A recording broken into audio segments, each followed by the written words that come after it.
bita bano barabe bahirwe mpihezi bashabirwe kwegendesereza ngo sente zitashenya amakagabo uwoine miliyoni mukaka katugambe kumwatunga miliyoni mukaka kumurasubira mwaka kumwe boko hari muma nimugarura ko kumwasuza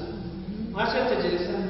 rero abaragara mu mwaka wa kabiri nimuzafuta nk'amagoba ga 5% ukakunabirinda mu fayizi zabo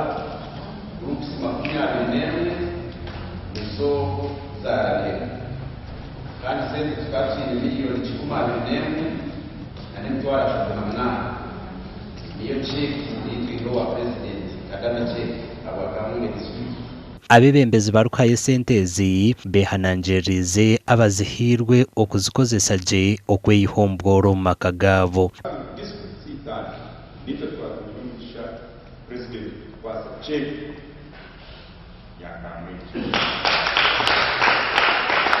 miliyoni 121 nizo zihirwe bigombe 21 by'abakazi kandi bashabirwe ubutegamire mpihezi okujoga bashija babo bakareta hwe mihondano mu makagabo hatwaza kuga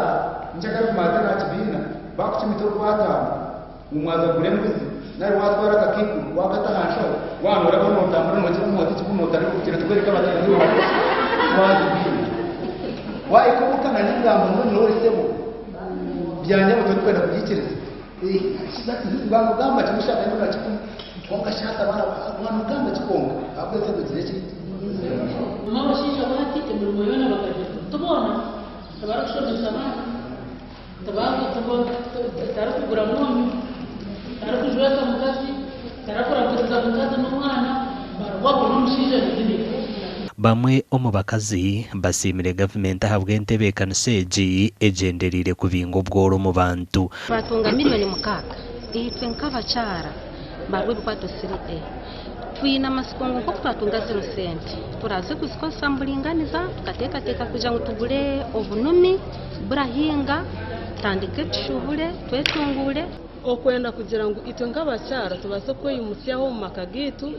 ubwe turukuhinga abaratwetere imirimo tuzeho tugikore ubwa hatukorwa project ejetandika miliyoni ziri kurenga 230 zigabirwa mu ihanga amakuru agagasha kwa Anthony Twine ahabwa TV West.